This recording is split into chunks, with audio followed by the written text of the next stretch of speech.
So as Steve was teaching about confluent somatic therapy, he came to my house and saw this beautiful light machine, a station called the Lumitron.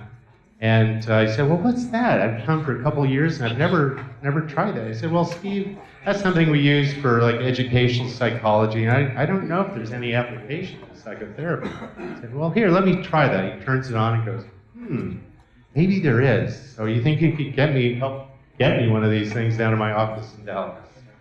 And to make a very long story short, Steve, after observing hundreds of patient hours and people's responses to light, codified the first system of which each of the 12 colors of the Lumitron or similar colors were used by the Sentinist, what they meant emotionally, what parts of the body they would access, and sort of a progression of when people were shut down to a particular color to opening it.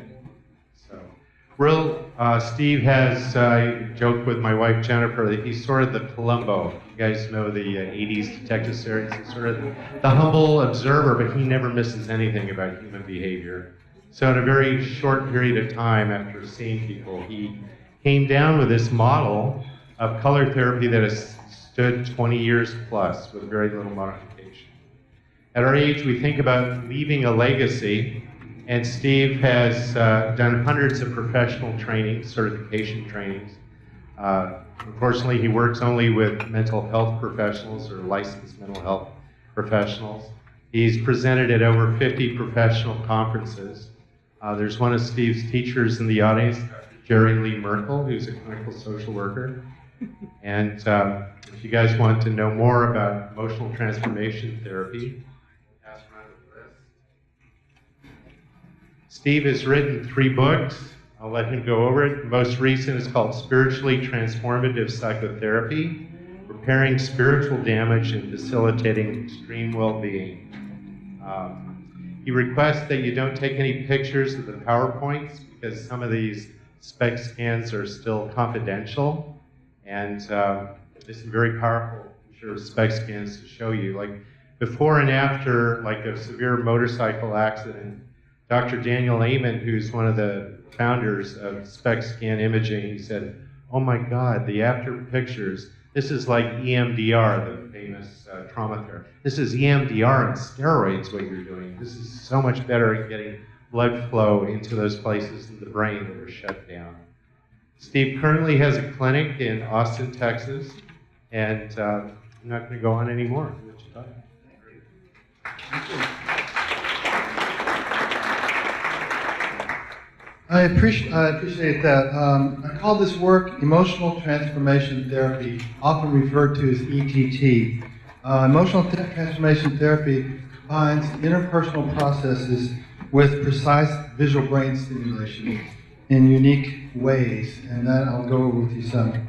And what we're accomplishing is rapid and long-term relief of psychological distress. Now, when I say rapid, it may surprise you. If I get a chance to do a demonstration, hopefully we can in time, it's faster than you might expect to be possible. So be ready for that possibility if we get a chance to do that. Turn this forward here. So, rapid long-term relief of physical pain and illness symptoms.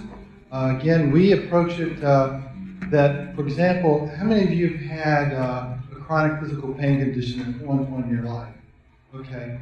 We consider that a traumatic event. Many times doctors don't actually encourage you to do that, but as we work with the trauma, as a trauma, the pain often dissipates as a consequence. So there's a psychological component that is huge, that's often overlooked by the medical industry. So we produce those outcomes in states of extreme well-being. My third book, Spiritually Transformative Psychotherapy, was produced because as we were doing this process, these nagging spiritual experiences would happen with people where we weren't trying to do it, but that's a joke. But they would have these spontaneous spiritual events and they wouldn't go away and it just kept happening. So I decided to focus on it and make it happen on purpose. And so that's what the third book is about, dealing with spiritual and religious issues. Now, I can already tell I like this audience. I'm going to have to tell you when to laugh, and we'll take care of that. Visual brain stimulation. We have 4 different types. This is a very different way to go about it. One is a spectral chart. That's much larger than this. This is a small version, which I do a lot of work with. So I initially had a light device, and I used a light device for some time, and then I decided I needed more. I needed something that could accomplish something different. That you probably don't want to face it that way. People have reactions to that. Anyway, it's a larger than that one. So we'll just give you an example of this. I go to the store to get it laminated at this place, and there were 2 women working with me, and the first one says, "Oh my God, I can't stand that. That's too much." And the next one says, "I love it. I just love it." So it's very potent, and that's one of the mainstays of what I do. And with this method, it has maximally saturated colors. What we do with it is several things. I have a whole process I've developed where we can detect subtle dissociation that you cannot even see happening in a person. Dissociation meaning disengagement from people's body, from people's emotions. And in therapy, it's very difficult to accomplish therapy if a person is disengaged from certain aspects of their being. So we have a way to use this chart that helps us detect dissociation immediately, which actually becomes sort of like a mindfulness experience because we bring them back into the present moment, and the evidence of what they see tells us when we've acquired that. And so there will often be visual distortions if we don't do that kind of thing, do that process. So that's very powerful. There's also procedures with this spectral chart in which we can erase a long-term chronic disabling emotional state.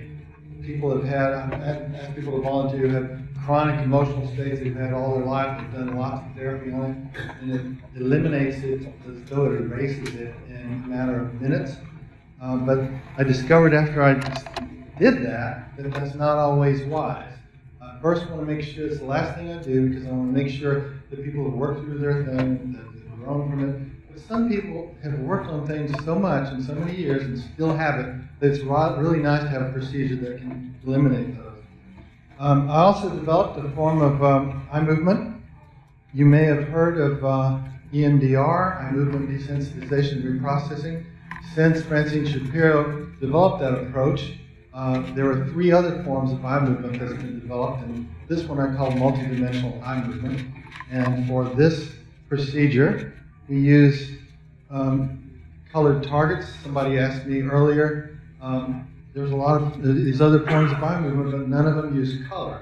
So we use these different, what we call wands in the visual field as we're working with people.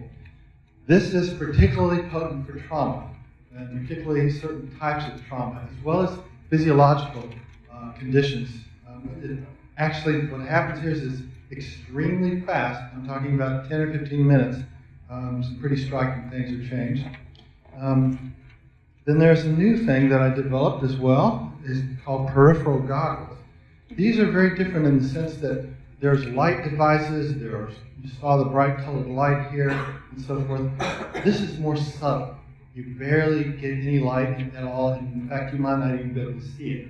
We're allowing tiny beams of light from the environment into the periphery of the person's eyes. And sometimes the most subtle thing is the most potent. This is also extremely rapid. I mean, we may notice a response in seconds. I'm talking about a long-term physical pain syndrome that's been there. Could be gone in a minute as we use this procedure. It's something that hadn't been really discovered before. A Harvard psychiatrist, Dr. Schiffers, would allow light to come in the right side and the left side of the eyes. But this, we do 360 degrees around.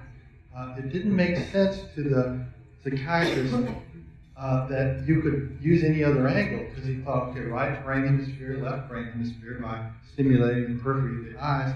But then I got curious, what happens if you look at 12 o'clock? And what happens if you look at 6 o'clock or 7 o'clock position? And I noticed that each one of them had a different effect. And so I have a whole process using this peripheral eye stimulation.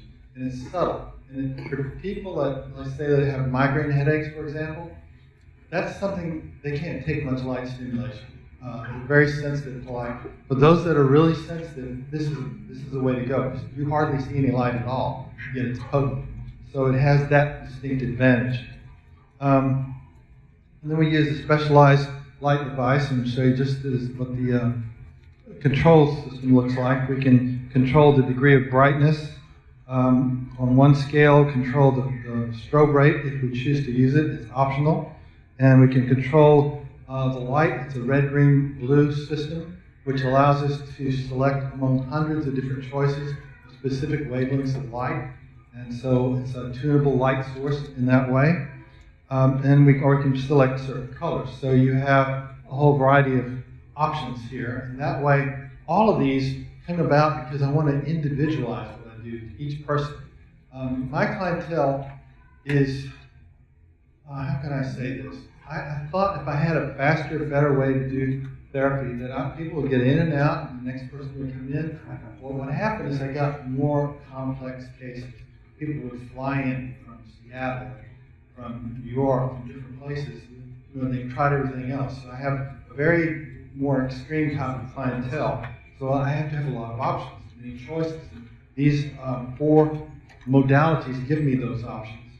As I go through this, after I finish just the first part, I'm open to questions because I'm not sure how many of you are familiar with this whole field. I can get real technical or get real light, whichever way we need to go. So let me tell you the basis of our interpersonal part. ETT uses attachment-based interpersonal processes. Attachment patterns develop from the parent-child interaction during early childhood and are the basis for each person's pattern of regulating emotions.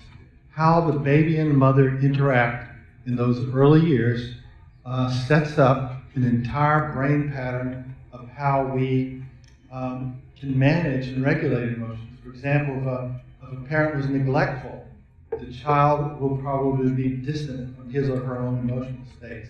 And of course that affects other relationships in the same way. And so it's the controller, the bottom line origin of emotional management strategies. So almost every psychological condition that we treat for has a basis in some type of attachment disorder as its basis. So we focus on that, and we interact with people according to their attachment patterns, which makes us as therapists have to individualize greatly from one person to the next. And I used to think my great personality would just be great, terrific for everybody that came in the door. Then I didn't work with some people.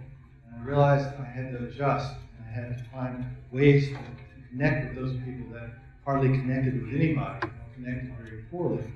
And so we train people in our trainings how to understand that each person's attachment pattern and how to respond to it interpersonally and as well as with light. I'll show you that in just a second. Here's something that's very different in this approach. Attachment patterns and light. Different reactions to each wavelength of light into the eyes occur largely because visual light stimulation evokes attachment responses. People react to visual light stimulation in similar ways that they respond to another person. This is a core concept here. I'm going to just go through that again. People react to visual light stimulation in similar ways that they respond to another person. So, what could that mean? If people, let's say, how many of you have an unpleasant response to, let's say, fluorescent light? Okay. How many of you don't? Okay. Interesting. Why do some people have that and some don't?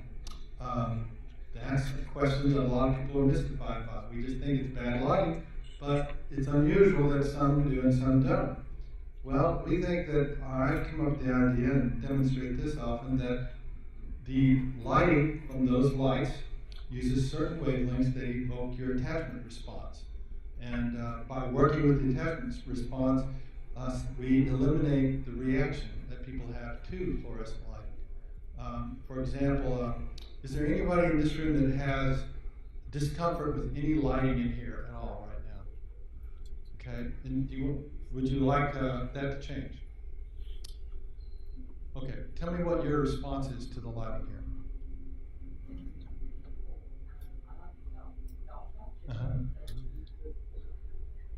Okay, she says she likes it darker. Okay, tell me now, how does it make you feel, this light?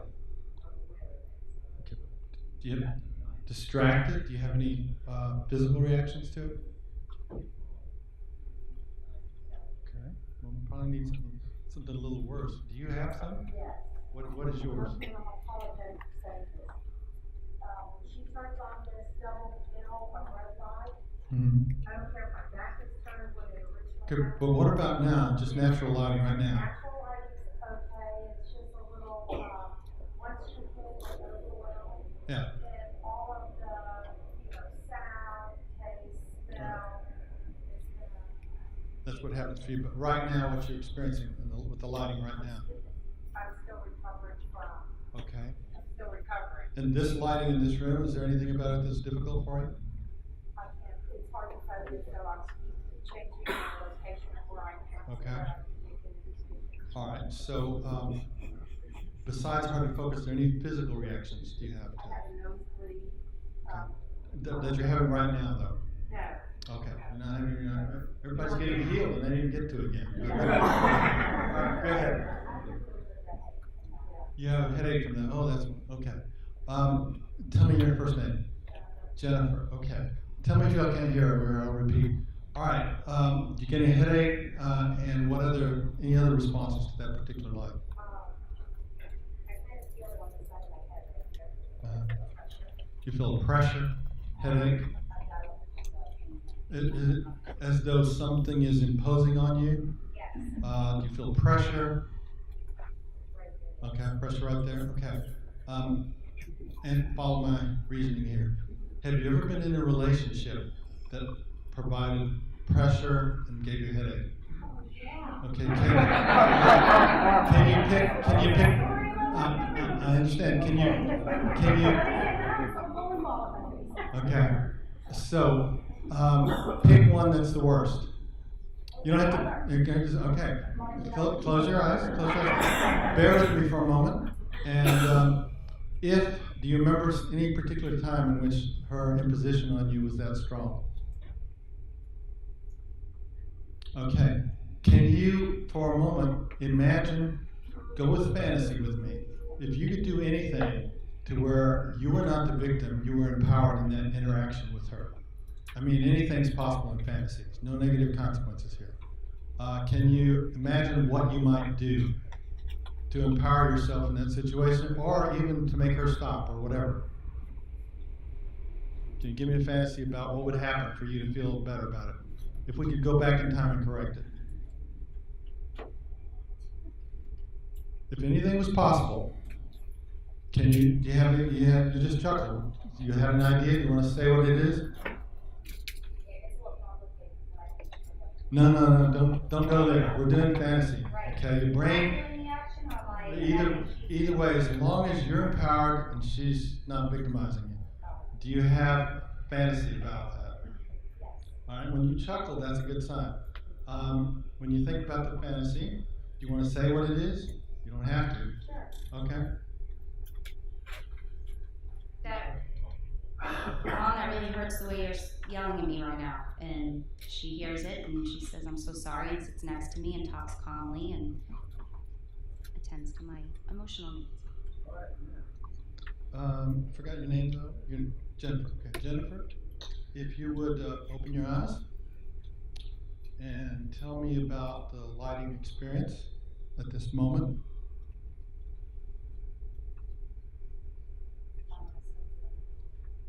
You notice any change whatsoever? Yes. What is the change? It's less deep in my head, it's right on the surface. Okay, it's less deep in my head, it's right on the surface. Okay, go with the fantasy a little further. You chuckled when you said that. Play it out further, where you're completely empowered. Take a deep breath. You got it? Got it in your mind? We can go back and change time, because it's history, so you can change that. All right? Go ahead, open your eyes, and tell me about the lighting, its impact on you right now.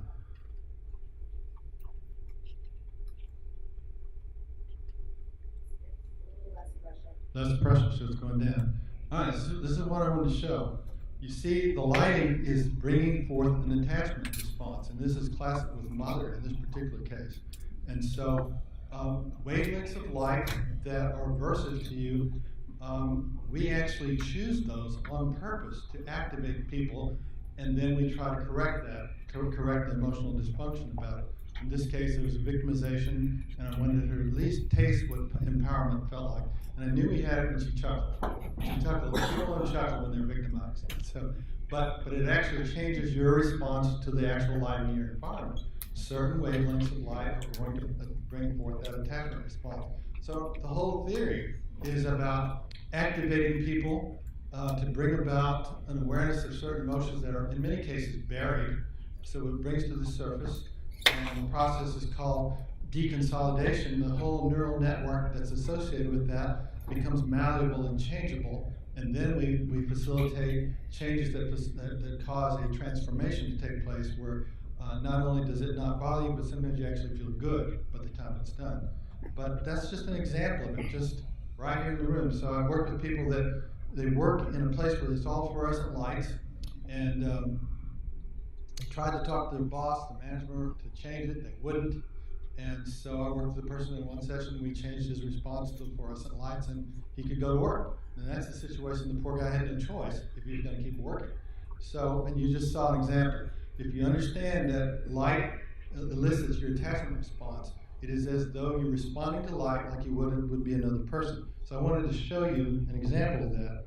So reactions to bad lighting occur with some people and not others because people's attachment patterns are different. Certain wavelengths of visual light perception provoke distress and are used to elicit this distress in order to transform it. Certain wavelengths of light evoke strengths or states of well-being because they exist from previous relationship interactions in the person. And so we are just bringing out that potential that is already there within that person. And so we want to get good at it, and we want to get precise. And it's not just the lighting, but it's the relationship you have with the person. And in my work, I don't just send them and go look at the light. I'm sitting side by side with them, because if the light stimulation actually works, they will shift from one emotional state to another. And I want to be there because I have to shift the light to work, so flow and process with them. So it's a side-by-side process as I do that. As we go further here, so the bond between the client and facilitator can provide a foundation for trust for the client to disclose things and enhances deeper issues to surface.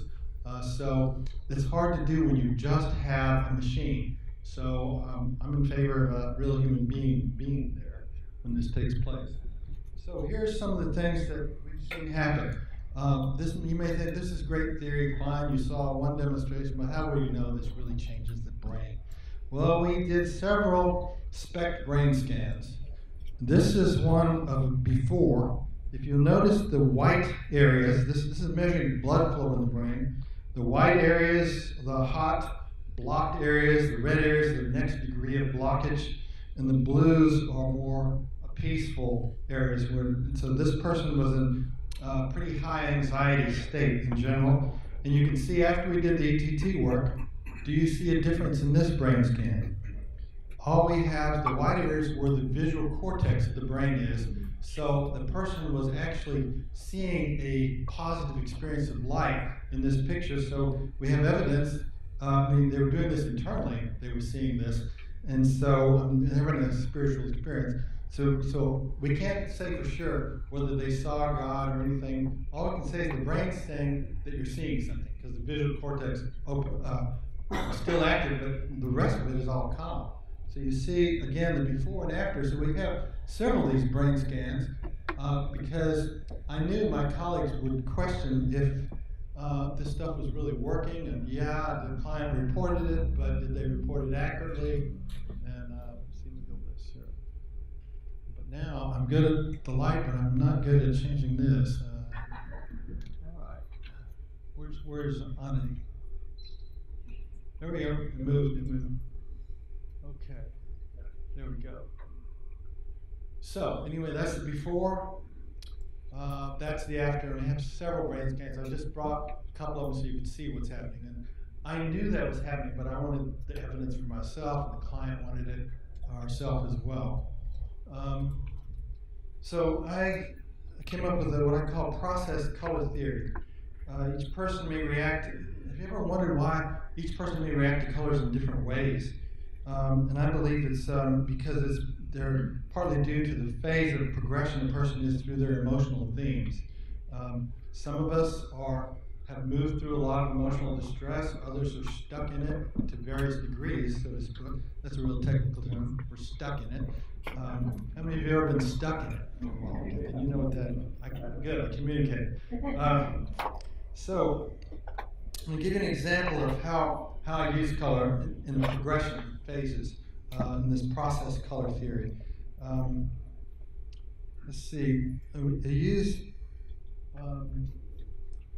if one person's self-perception is absent, divided, underdeveloped, orange stimulation is what I use for that.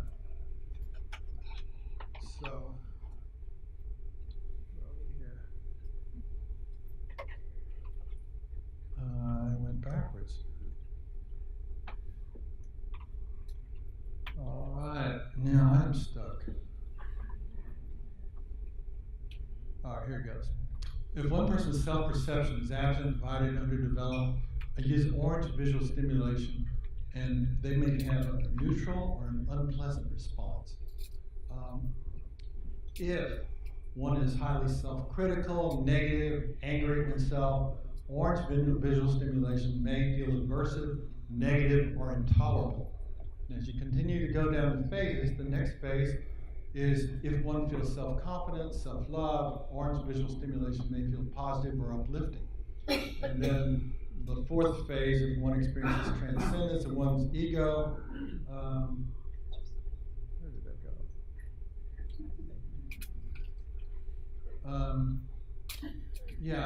Orange visual stimulation may provoke states of extreme well-being. So my explanation is that we go through different phases in recovery, and this isn't just my theory. It's a theory from Dr. Stephen Porges that there's a specific sequence that we go through in recovery. I'll explain to you a little bit about his. He calls the first phase the primitive parasympathetic.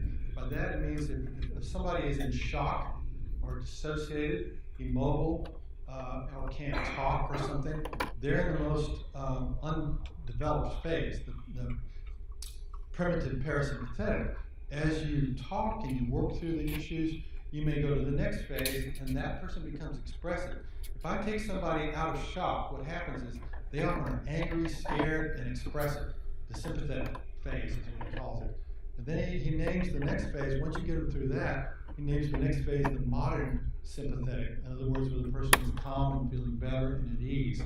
And then I've added the fourth one because we keep having these people with transcendent experiences on the fourth one. That's not Porges' idea, but that's what we see in our work. So you can expect the transition to go in those four phases. In each color, there's a color theme for each one, and you see that transition.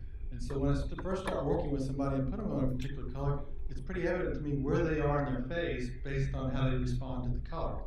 And so the color is to urge them forward as a catalyst.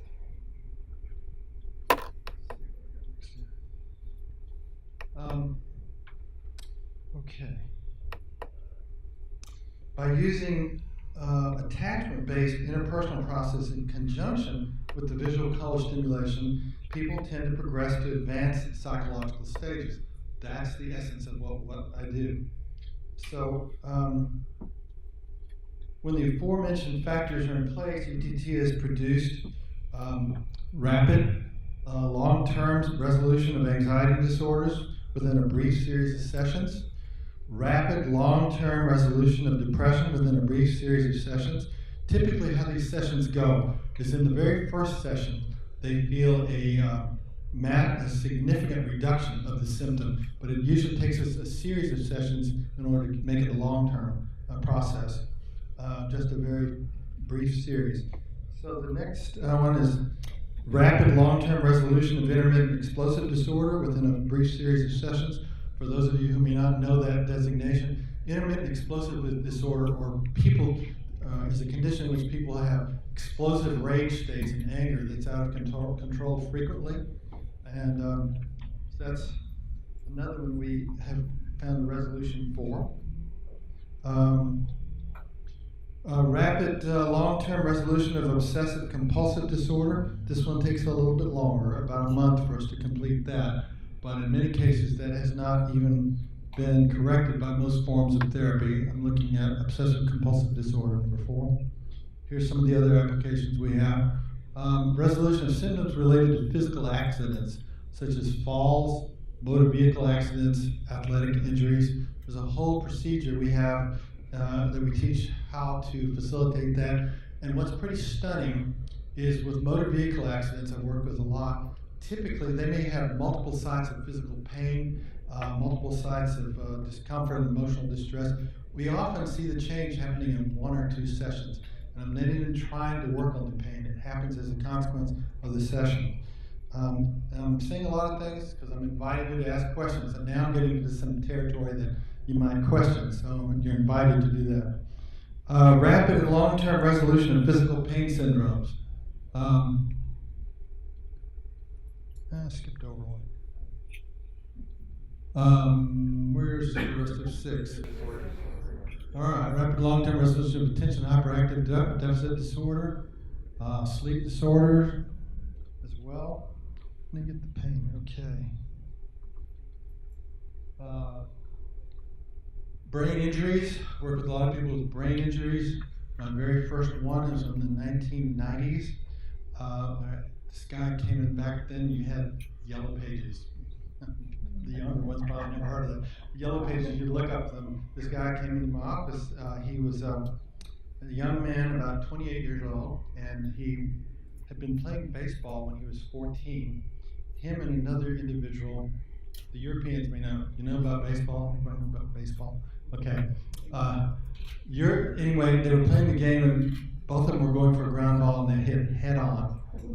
He was passed out in a coma, had to learn to walk and talk all over again. And typically, you're not supposed to get better than that after the first year or so. He came in 14 years later, and I had never worked with a brain injury. This was just one of those things that happened. And I sent him to a neurologist to do a quantitative EEG before, so I could get a before and after. And I worked with him 4 weeks, 5 days a week. And he was passed on through school because he couldn't remember anything. He would read something and would leave his mind. And he basically was passed on through school the whole time. Well, as we did this work, by the 3rd week, I saw him carrying books.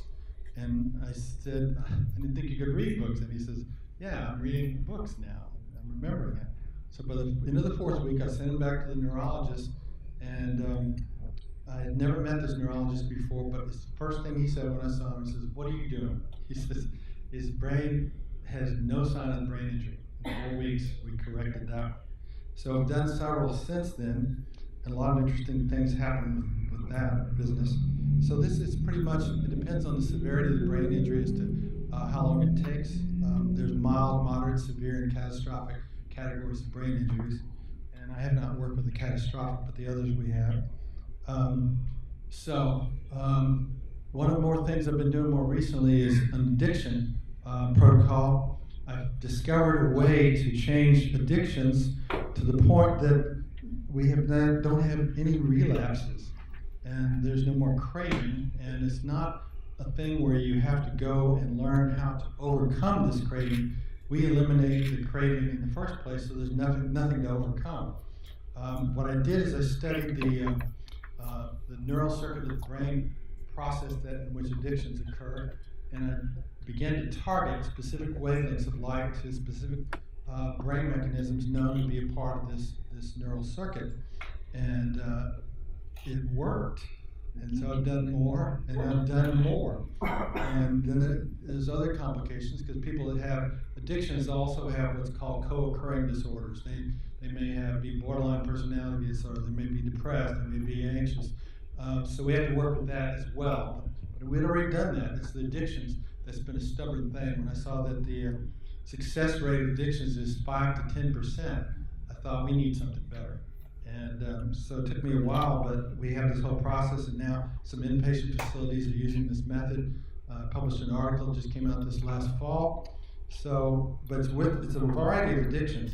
The list of drugs of various types, pharmaceuticals, and behavioral addictions. Yes, you had a question. Yes, I'm just curious. I got her feeling so good now. She has questions. That's good. Okay. All right. So I work with attachment trauma and I'm a psychotherapist as well, so it's great. And I'm wondering with the addiction to current disorder, if you have the attachment of the access to, are you treating it, the attachment along with the substance use, or are you doing one first and then the other, or are they being dissolved together? That's 3 questions. Let me see what I can do. We simultaneously work with the attachment pattern of the person almost in everything we do. So that's just a part of the process. So I think the third one you said was probably the one that fits. And then we do specifically target the addiction issues. I was at an addiction conference where I spoke, and one of the individuals came up to me who specialized in gambling addiction. And he said, you know, I may need your help. I've been doing this for a long time, but the gambling now, they're using virtual reality and all these lights and colors to enhance the whole gambling process. And now I might need to know something about light and color in order to reverse that, because they're getting very sophisticated with how it happens. There's a lot of money to be made in it. And so I don't know if anybody's been recently to any gambling casino, but they tell me that they're getting very sophisticated. And so this may be one of the only ways to change some of these conditions. We'll go on to the next one here. So addiction is something I've come along with in the last couple of years that's gotten very powerful.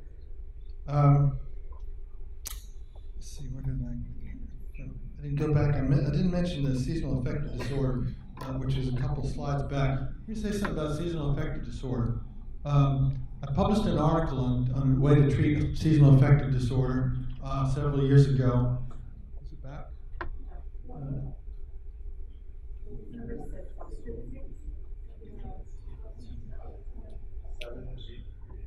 have a lot of skills, but I haven't learned this very well. Okay. Seasonal affective disorder. One of my first published articles was on this. The way the treatment works, if those of you don't know, is that the standard of care is you take an antidepressant and you, like say if it's winter depression, and you start using the light on a daily basis every day, 2 weeks before the oncoming of the season that affects you, and you do that the entire season. So after the season is over, you stop doing it, but the next season you do the same thing. Basically, it's not a cure. They just do it over and over.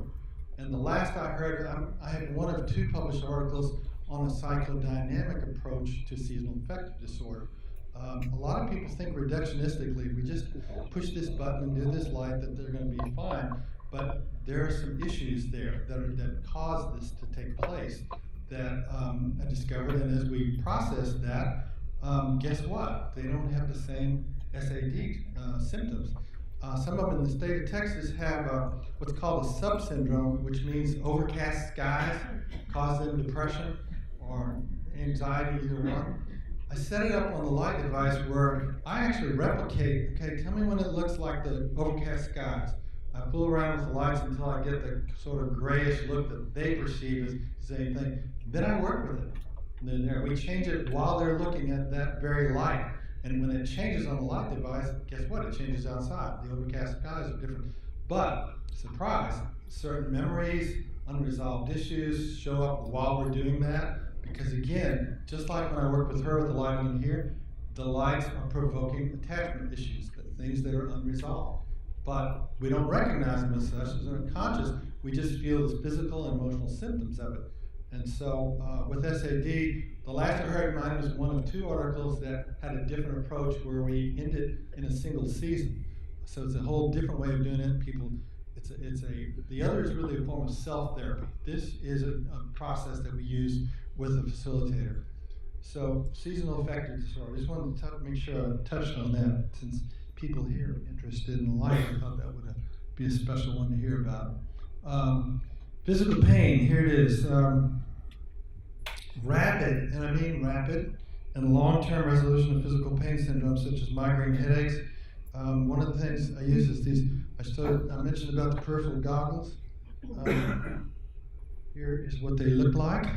We invented these, and they have little tiny holes that you can turn to different angles for the peripheral light to come in. Maybe I'll get to show you this with somebody before we're done here. So that one is particularly good for migraines, low back pain, arthritis. I now have somebody going on, I think, 16 years since she came in with crippling arthritis. She couldn't hardly move, and her hands were gnarled, and she's 15 years without it so far.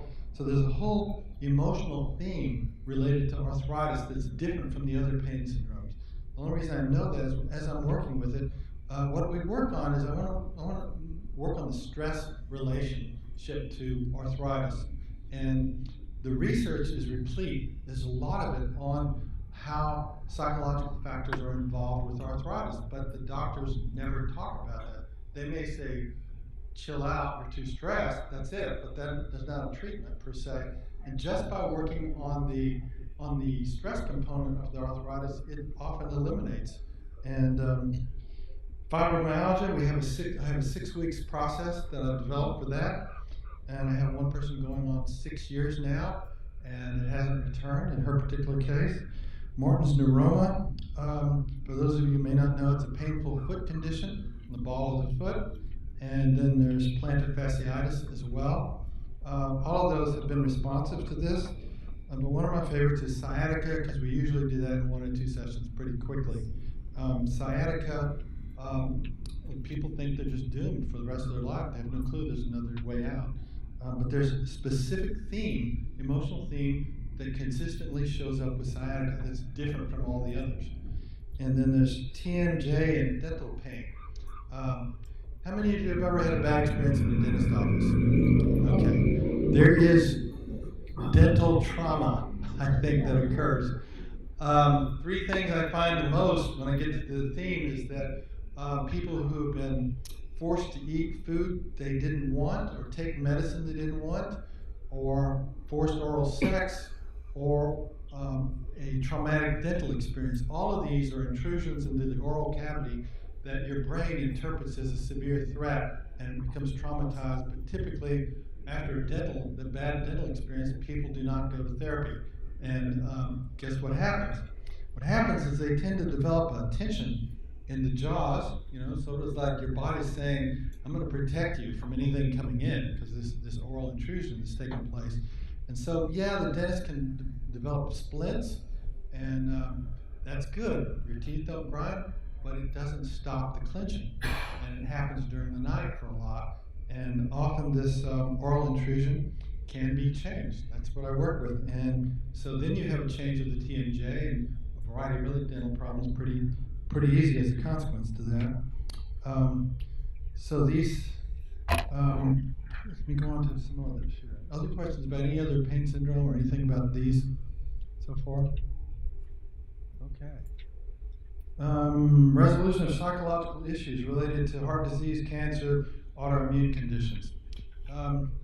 I've worked with maybe at least 100 cancer patients. I worked with a MD who did a little alternative type of work with cancer, and people would fly in from everywhere. And these were end-of-the-line extreme cases, usually metastasized, not expected to live. And our team turned the vast majority of them around. I didn't even know that if it was metastasized, they would come back and the evidence says it's receding, and all these changes would take place. Until I worked with this doctor a lot. But what a lot of people don't know, this is not alternative medicine. There's a massive amount of research on psychosocial factors in cancer. And it's the 7th chapter of my book on psychosocial factors with cancer. There's a journal called Psychosocial Oncology. It's there, but whenever you ask an oncologist, they don't seem to tell you much about that part of it. So anyway, I focused on that. Did you have a question? Yeah, maybe I missed it, but do you use color in any part of your therapy, or what you're saying is you're addressing all these Yes.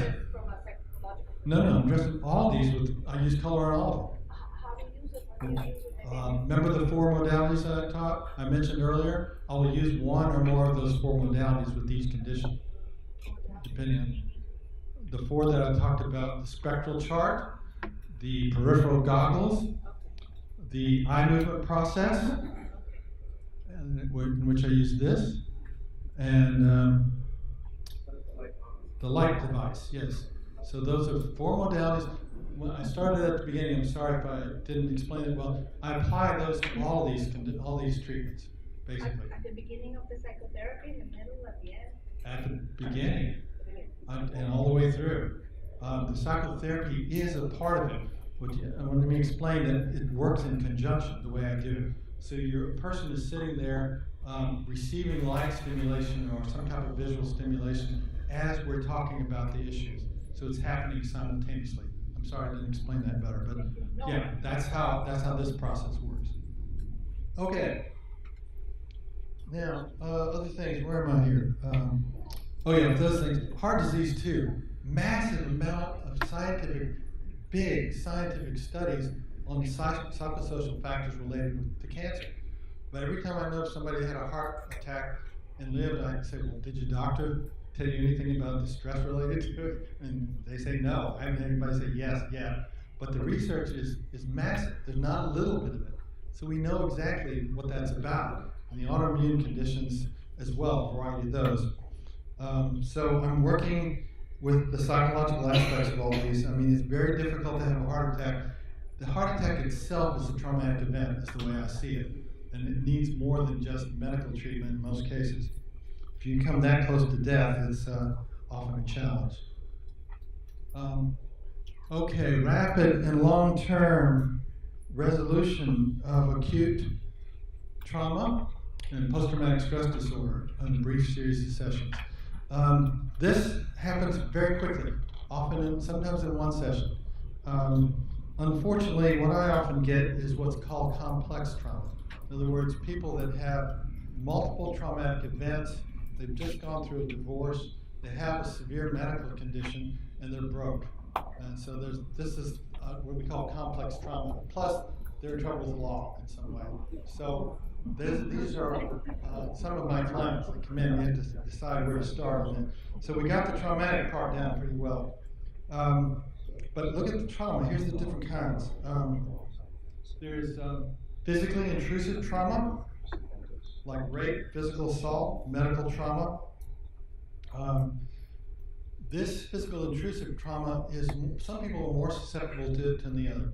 If there was a bomb right out here, about, let's say, 25% of you would be traumatized by the event, and the rest of us would not be, because our attachment patterns were different, and some of us are more susceptible to that kind of response than others, and there's a reason. Those are some of the reasons for it.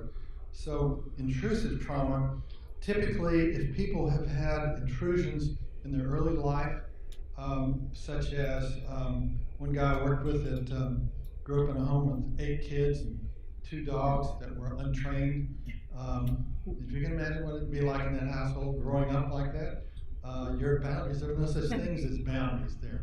Or even with a very dominant parent, or any other ways that you've been intruded upon, it erodes the actual development of boundaries. And a question that was asked the other day when Maggie was talking, I work with a lot of people who have sensitivity to a lot of things. Sound intrusions, too many people, crowds, whatever. Typically, what I find is that there's a lack of development of boundaries early on in life. And for when that takes place, you're susceptible. You're like a sponge, just picking up everything that's around you. And so you can correct it medically to whatever degree you can, but ultimately, we got to change the boundary system in the individual. And I have a whole process to do that. I discovered a specific wavelength of light that affects the part of the brain called the temporal-parietal juncture, which helps us distinguish ourselves from others. And when we activate that in certain ways, the boundaries literally get erected that were never there before. And so guess what? All this number of intrusions in our life don't take place. I mean, it's as though they bounce off us. Now we have boundaries. Starts out with interpersonal boundaries, but it can also be environmental boundaries as well. You begin to start feeling intruded on, for example, with the light like she did. And she even described it like with her mother and so forth. You saw that probably, if that was the case, your boundaries were violated early on. And so it ends up that you're more susceptible to the lighting than other people. And so that's where the origin of that would go. And so we have to reconstruct that. So I have a whole process to do that. Just to give you an example, one woman was in a training I was doing was upset because her ex-husband was drinking, and he had been an alcoholic, he had alcohol abuse. And she was upset. Now, get this in the story. This is her ex-husband. She's not living with him. What does she care, okay? But she was disturbed and worried and preoccupied with it. After we administered that wavelength, she said, that's his problem. So you can just tell that the interpersonal psychological boundaries just got erected for her to have a completely different response like that. So very precise wavelengths of light can affect that. Physically, visually fixated trauma, such as seeing someone die, agonize, or seeing a marital affair. Just a few months ago, I worked with a gentleman who had the distinct horror of coming home and seeing his 16-year-old son hanging in the tree in their backyard, dead. When he came in to see me, he could barely walk. He was so traumatized. He described the visual image as like a 350-watt voltage in his system every time he thought about it. We did a process I used with the multidimensional eye movement. In 10 minutes, it went to 0. He could remember it, but there was no charge about it whatsoever. Another case, and this is one of my thinking about putting an article together this one, because I'm not sure too many things can do it. Again, with these ones, a woman who she was called to a hospital because her husband was in a car wreck and a severe injury. So she gets to the hospital, she goes to the ER, and while she's in there with him, he dies right in front of her. So she had had this for 6 months. She came in about 10 minutes, it was at 0. The charge, the emotional charge was 0. And often even the visual fades when they see that. So this is pretty exciting to be able to use it with things that are that heartbreaking. And one of the more recent things I've discovered is auditory trauma, such as receiving life-threatening medical diagnosis, verbal insults, criticisms. So one of my pet peeves, and I thank you, I got to capture it all, so I get to be on my soapbox here. I think that every oncologist should have a therapist in their office after you say you've been diagnosed with cancer. The verbal message is traumatic in and of itself. Well, I've discovered a way to erase the impact of a verbal message. And what happens with cancer patients is that that's traumatic. You've been diagnosed with cancer. And then every time they got to get another scan or blood work done, they get traumatized again by another evaluation that come out bad. And so they go through numerous evaluations over and over, and it just builds. It builds to cumulative trauma effect. So if we can stop it at the beginning, just the words themselves are traumatic. Other words are traumatic. How many of you ever had somebody say something to you that was so hurtful, it felt as though they physically hit you in the stomach? Anybody had that experience? Okay. Your survival brain determines that is a trauma. Okay? And so your whole reaction is though you were traumatized, even though they made an insult to you. Most people can remember that. It's been studied to be able to erase that literally, where there's 0 reaction. So auditory trauma is something I discovered more recently. Verbal insults of various types, criticisms that people still remember 40 years ago when my mother said this about me or whatever. Those things don't need to stay with you. Then there's developmental trauma, such as childhood sexual abuse, divorce of parents, birth trauma, physical abuse. When things happen early on in life, they have an impact that's greater. Typically, they throw you off from the very beginning. To use a physical analogy, it's as though you broke your bone, but you never straightened it out. It just keeps growing in the wrong direction. In this case, in a psychological issue, what occurs is that the thing continues to build and you become susceptible. Women who've been raped are 4 times have a 4 times greater chance to be raped again. I mean, it sets you up for repeated types of things. So I usually get them after a lot has already taken place, but if I get them early on, then we actually stop the cycle early on. And again, developmental attachment patterns set you up to be vulnerable. The next one is, so when talking about is cumulative trauma, I have people that have had dozens of traumas, maybe 100, separately over a lifetime. So they are going to take a little bit longer to correct, but much faster with this approach. So this is probably, if I were to pick the thing I work with the most, it's trauma. Natural disasters, trauma from natural disasters, traumatic loss of a loved one, death of a child, spouse, or a parent are usually the most challenging ones. Depending on a person's attachment pattern, it's going to vary in its degree of change. But traumatic loss is different than a normal a loss. If a person, your parent grew to live to 88 or whatever, and it was a gradual demise, it's very different than if your spouse suddenly died in a helicopter crash. You have a trauma and the grief as well. So we call that traumatic loss. That's different than loss. It's not that somebody you die is not disturbing, but the trauma of it provokes more discomfort physically. Stephen, because of the time factor, will you focus a little bit more specifically about, like with the wands, how is that light to the eye? Or with the charge, how is that light to the eye? Okay, we use reflected light. It's light that's reflected. Generative light is what we do with the light device, but I've found that the gentler methods have some power in and of themselves. And particularly the goggles are the gentlest of all. How many of you would consider yourself light sensitive? Okay, so you probably would like the goggles, because there's not strong light stimulation there. Before I go any further, we did one demo with her, so we could see how that worked. Is there anybody that has currently some significant discomfort while you're sitting here in the audience?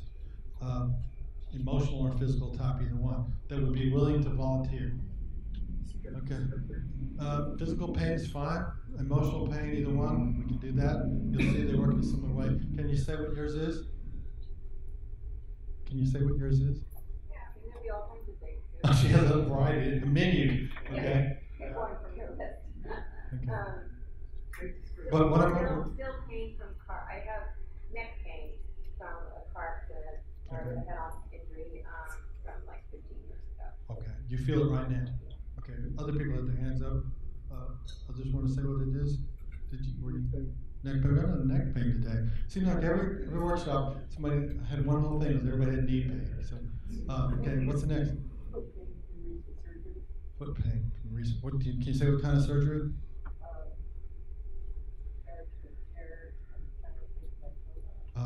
Okay. Well, see, I'm doing this because I think it's valuable just to disclose it. I think that's valuable in and of itself. Anybody else? Yes. Chronic hip pain. Which hip? Okay. You'll be one of them, but let me do her neck first. Why don't you come up here? We'll do this. I'll show you.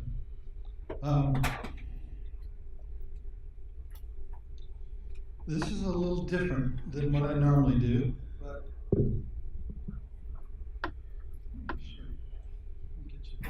so you're not facing the audience. Just have a seat. Your name is Trish. Okay. Can you tell me about the accident, the car accident you were referring to? Okay. This was in, I don't know, it was 2001 or 2002, and it was actually something I had been seeing in a dream for years before it happened.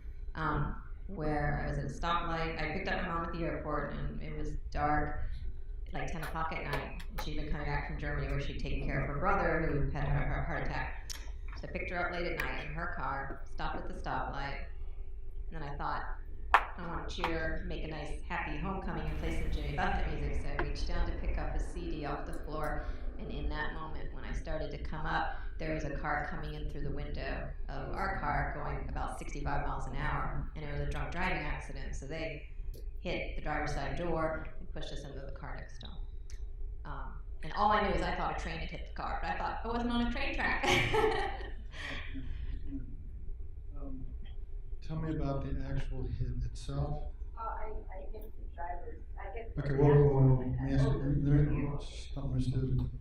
What I want you to do is I want you to do your movements in absolute continuous slow motion as you show me. When you replicate it fast, you just replicate the problem.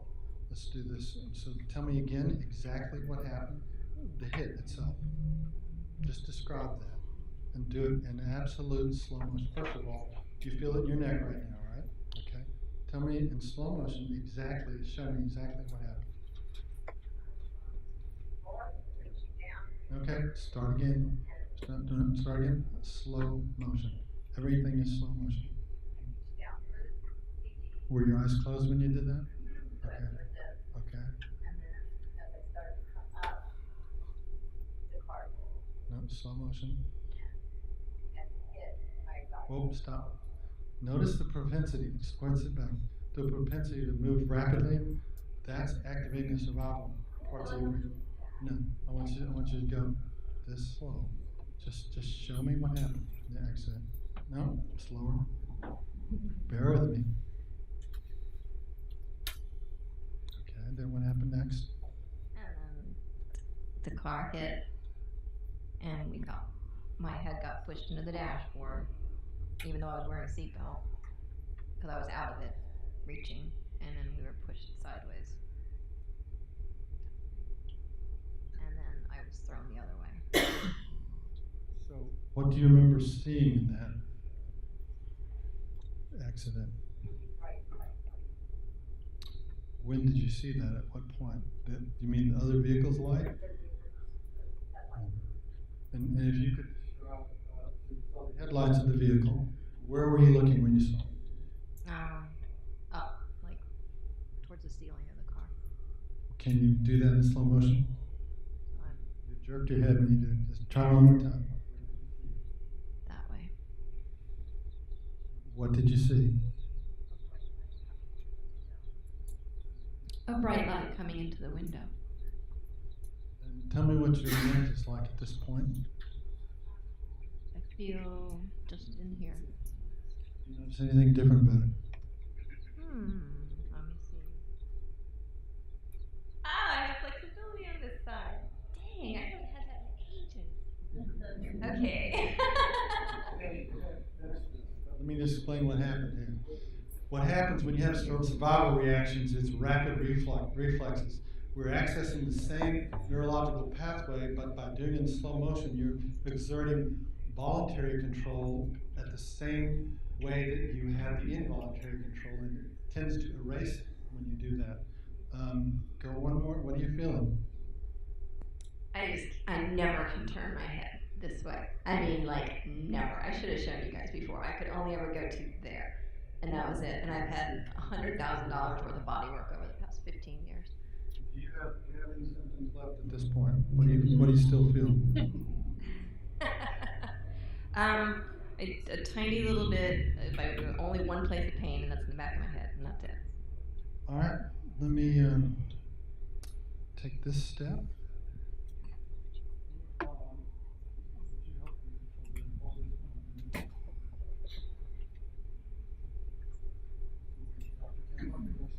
Now, where did you see? Tell me again about the pain. Just above the occipital area, right there. I'd like for you to watch this, if you would. You might want to take your glasses off. Just focus. And I want you to just focus on where you feel that.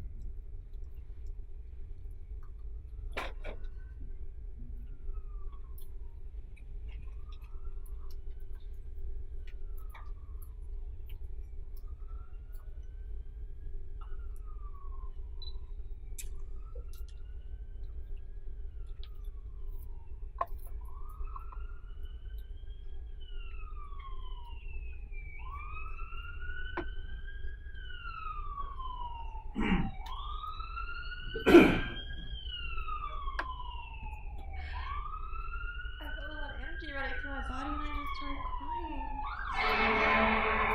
Releasing, that's a good thing.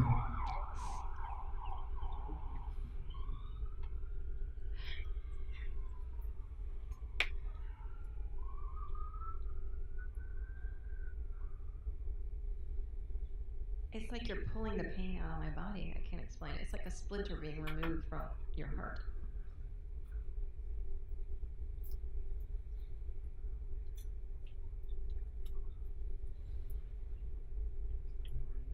Good. A blue and a far red. All right, tell us what you're feeling right now. Check it out. Yeah. Really good. It's good. I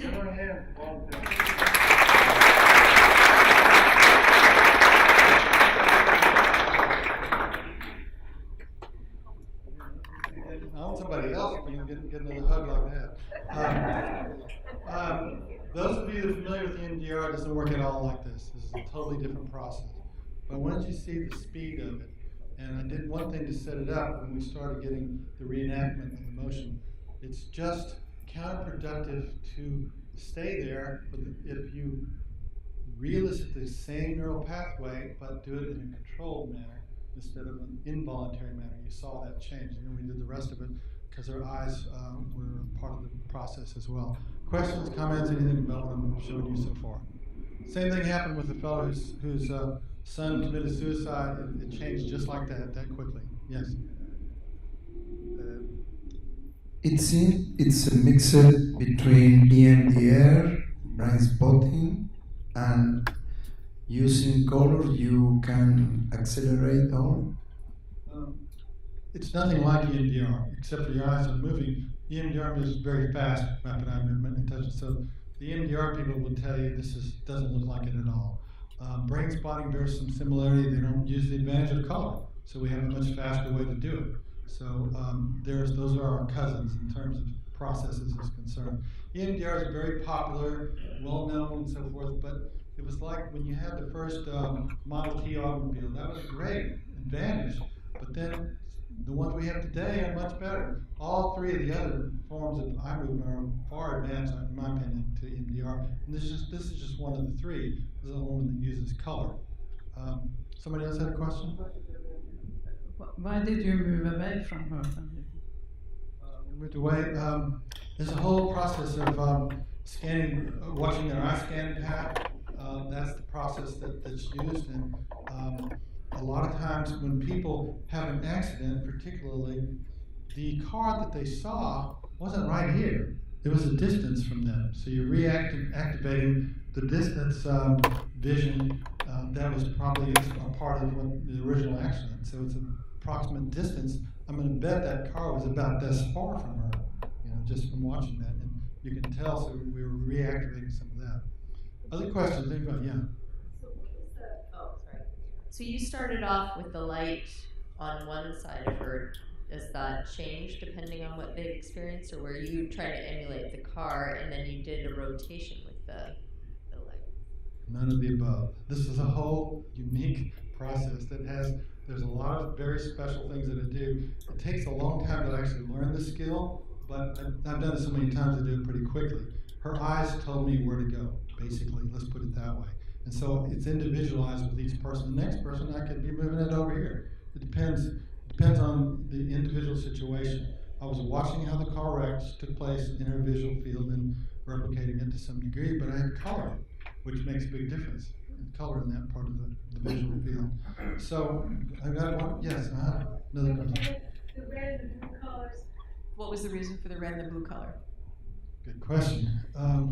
I selected colors very specifically for the situation. The Pacific red I had to do with the activating the motor control parts of the brain, the basal ganglia, and that part happens when you move rapid physical movement. And so I was trying to change that part.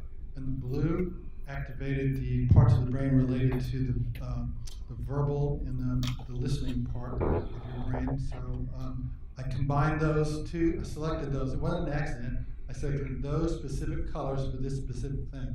For the next person, it may be a different combination. So there's a whole thing that I teach about how do you select colors for each of those. And you have to be ready to do it quickly because they're only in this state for a minute. They're in a state of deconsolidation where the memory is coming up to the surface by virtue of the reenactment, and they're vulnerable, and they're very malleable at that change. So if you can change it at the moment that's reactivated, you have what we call reconsolidation, and you actually change the whole neural network. So these are just a couple of the processes. How are we doing on time? Somebody tell me? How much time we have? Okay. All right. Let me just finish this out a little bit here. There are also traumas to the self, resulting in severe guilt, shame, distorted self-perception, and complex trauma, which I mentioned to you earlier. That's mainly what I work with. Facilitating repair religious or spiritual damage, rape or sexual abuse by a priest, minister, or rabbi, distress emerging from negative religious experiences, and then near-death experiences. Near-death experiences are a very different type of trauma that is not in very many books. People who have near-death experiences often have a strange combination of very powerful spiritual development, while at the same time horrible, debilitating unresolved trauma that exists all in the same person. And they have merged together. So they have these two sides of them that's quite extreme. And so that's a unique type of trauma, one that I work with a lot, and you have to work with it differently, because near-death experiences have this strange thing where 96% of people who've had that, they don't have any fear of death anymore. And they have, there's a jump in IQ, 24 to 26 points, subsequent to near-death experiences. Their creativity escalates, and they become quite different after these experiences. So you're dealing with a hybrid of a very different type, and the trauma is a different kind of trauma to work with. So it's one of my choices, preferred ones to work with because of that. Spiritual awakenings that may include kundalini, glossolalia, hearing spiritual voices, after death communication, visions. A lot of our people have these kinds of phenomena take place, and they need to be supported for it. It's fairly legitimate. And then facilitating states of extreme well-being is one of the procedures that I talk a lot in my third book about spiritually transformative psychotherapy. I've actually developed ways to facilitate that, except for atheists are not going to call it God or spiritual. They'll just call it something that feels really good. And everybody can use their own orientation to describe what these experiences are. So I just call it states of extreme well-being. Some people talk about Jesus, and some people have whatever, and I support whatever it is that they have. Even the atheists with they just try to describe the state of well-being, but they will not use religious terms whatsoever. That's just not in their repertoire. Other questions? Yes. I'm sorry if this is a loaded question. In the UK, there are quite a lot of people now taking drugs like spice that will just blot out an entire day, and they will stand there transfixed with the drug, and then they'll do it again. And no one really understands why anyone would do that to themselves. They just blot out. They stand like zombies in the street, especially in my hometown of Manchester. It's a big news item. So people, nowadays there's a very common consciousness about using drugs for whatever reason. It seems to be accelerating. And I want to relate it to these states. Among adolescents, just developmentally, there's a problem with pleasure seeking and decision making. That just the brains of adolescents are not developed in that particular way, so they take much greater risk, for one thing. People don't think about the future. They just want to think about escape now. And so they take all kinds of risks. So, I mean, that's just a general response to it. And we have to find better ways to work with the decision-making part of the brain, get that active. And the pleasure seeking, when I put a person on my light device in South America, in Peru, I have a native Peruvian. I put him on the light device, turn the light on. His first word was ayahuasca.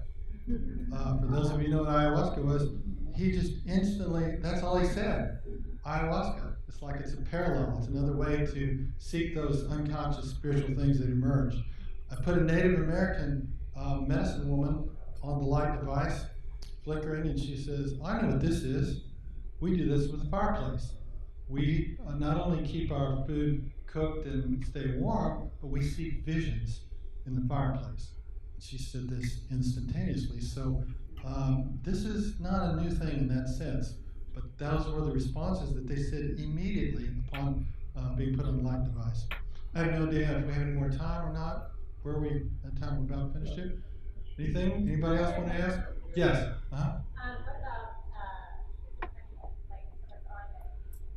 like That's going to be a slower process.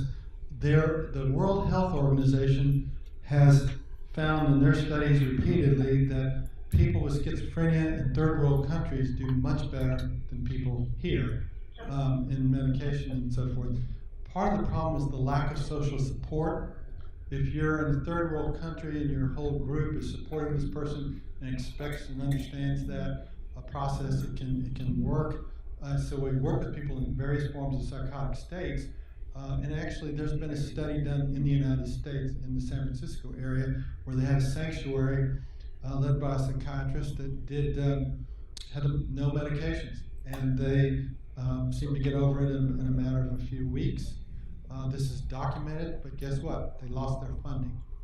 That's the end of the story. It worked. There's scientific data. 81 patients went through this successfully. So it's not popular in our culture. That's all I can tell you. So what I'm saying is, if I were to work with one, I would need, ideally, at least the cooperation of their family, because our whole society looks down on it so much. It's very difficult to support such a thing that looks that odd.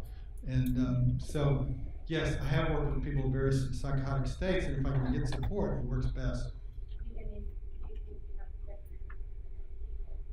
Do you have to remove the medication? Ideally, but I have to work with what I get. These days, most people that come in are already on medication. And so I've learned to work with it, but of course, it would be better without it, so to speak. Yes? Have you done the difference in the skin just the color as opposed to an actual light bulb color? This works, as you just saw, it works extremely efficiently. No, I see that it works, but have you tried both and seen any differences? No, it's like, this works so good I didn't even want to mess with it, so to speak. And when we got the colors just right, I don't want to change the colors at all. They've been proven so much. Yes? For this kind of treatment that you just did, where you're able to target the specific trauma that you're working with, which you had cleared, for that kind of case, would you recommend follow-up or doesn't? Absolutely. In fact, Trish, I would ask you to please call me. I'd like to hear where you are in a day or two or a week or so, like that. Yes? You mentioned the side effects of the diagnosis, giving someone a diagnosis and the trauma that they follow that. I, for myself, most people come in with a label, whatever that is for that. I noticed that never actually focus on that. Look at the receptivity profile of the culture. It's so interesting to me that we're looking at something totally different, and then while we're not looking at this, it starts to dissolve. It's quite fascinating, and the perception of color is just so interesting. Sometimes look at a certain wavelength, don't want to make something different, or they perceive it as very dark or excessively bright. It's so lucky we're having that that all of a sudden Yes. It's a treat to do this work. We need to close down, right? Yeah, do you have a question? Oh, you want to say something? Should I ask you this very briefly? How do you work with the color chart? Color chart is magnificent. That's usually what I do first, because when people are looking at this, believe it or not, if they're looking at green and they disengage, the green disappears. And it stuns people. They know that color's there, but they can't see it. That tells me that you can't see the color in front of you, you've disengaged from your emotions. And so I have them close their eyes, ask them some present tense question. What's the date today? What sounds do you hear in our environment? Bring them back to the moment, ask them to open their eyes, and voila, there's the green again. Once I can get them stabilized where that doesn't happen, then we progress through the emotional states quite efficiently. But I think most psychotherapists don't realize that their clients are not engaged most of the time. There's a disengagement that happens, and it's very difficult to get through something if you're not connected to it. And so we do this usually first, just to make sure that's corrected. There's another procedure we use, and that's the standard way I use it the most often. Another procedure I use to actually erase a long-term disturbing chronic emotional disturbance. And it's a single eye technique that's a little more complicated to explain, but it literally, like I don't know, when I first did it with a woman that had phobia to dogs and cats. If you can imagine having a phobia of dogs and cats in this society, they're all over the place. I mean, 80% of her thinking was about this phobia, okay? We eliminated it in 15 minutes. She was lost. She was in Kansas City, so I checked back with her and found out that she wasn't doing well. That was the very first time I did it, because you can't just take away something, even if it's awful, and not have anywhere to go with it. So I've had to learn how do you help, for example, with the car accident, the fact that the symptoms are gone, sometimes there's an adjustment that has to happen. I spent all my years trying to develop fast ways to do this, and then there's another problem, and I call it the lotto effect. People win the lotto generally don't do well because it's just too big of an adjustment. So we spend the rest of the therapy on helping people adjust to this dramatic change. And so the process, one process I use there, just because you can erase all that doesn't mean it's a good thing, but we have to accompany it with some kind of follow-up adjustment period, because if 80% of your thinking is just gone, that's a huge adjustment. So that's a little bit about what I do here. There's other things we do as well, looking at right and left brain hemisphere work. I have to look at different sides of the chart to access the left part of the eyes versus the right. I want to discern whether there's a discrepancy between the right and left brain hemispheres, and it tells us pretty quickly, because they look on the right, they feel good, they look on the left, they're all upset. Okay, so then I do a superimposing the right recollection onto the left, and the brain hemispheres synchronize. So there's a lot of things, a lot of processes I do with that chart. Steve, will you just make a comment about why you don't have the chart facing the audience? Yes, I've done it before, and too many people have reactions. So one guy, I was doing this one audience, and the person started remembering a murder of somebody and all these different things happening. I didn't have time to work with them, so I thought it was kind of irresponsible. So I try to protect people to some extent, just because the bottom line, I've made mistakes before, and I got too many people stimulated, so I try to be careful with this. And this is too big an audience. If all of you got stimulated at the same time, I'd send you somewhere else. Yes? You talk about the goggles, like a dramatic example I saw was someone going into a birth trauma. She was inconsolable. I wish we had time. Who was the guy, person that had the right side or left side, left hip? Please tell me, I have no idea how that works. Come on, let's fix her hip real quick. Come on up here. You want your hip? Whoever has a hip problem. Now, tell me your name is what? How fitting. Right now? Just aching. Yes. What if some emotions came up? They've already been coming up just a little bit. I'm not comfortable. Okay, well, hey, you don't need to volunteer because you want to. Okay. All right, we're going to have you turn this way.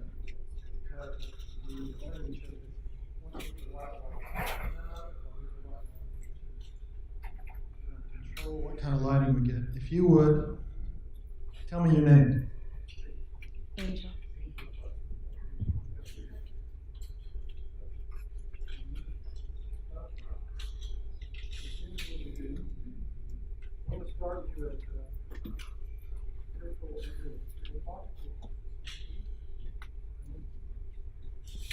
The only problem I run into here is sometimes I mess up hairstyles. All right, now, first of all, close your eyes, keep your eyes closed. Now, give me the level of discomfort in the hip. Okay, now, I need you to look straight ahead. Do not look at the openings. I have to get out of the way of the openings. Open your eyes. Now, as your eyes are open, you're looking straight ahead, not out the openings, to the left of the openings. Describe what your hip feels like. I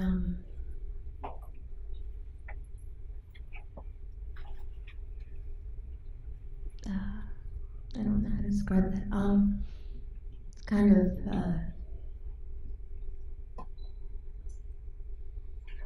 soggy, but Has it changed after you put these on?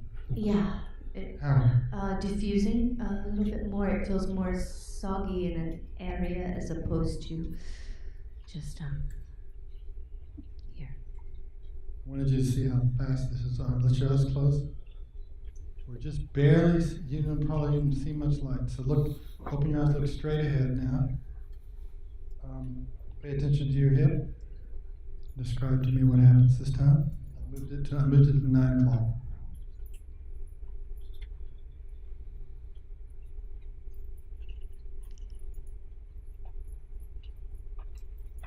It's dissipating.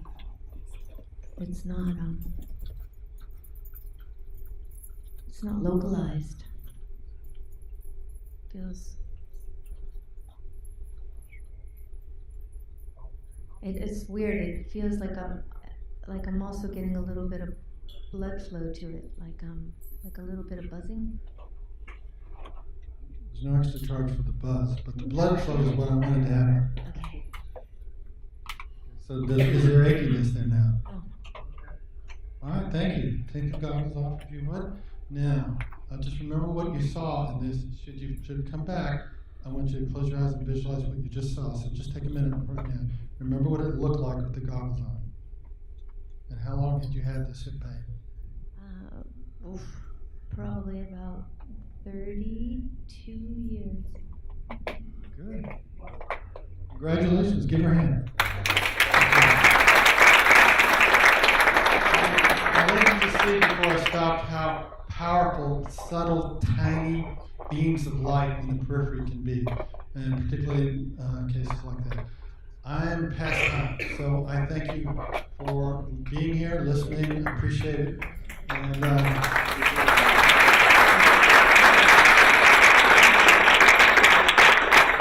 hope to hear from some of you. If you'd like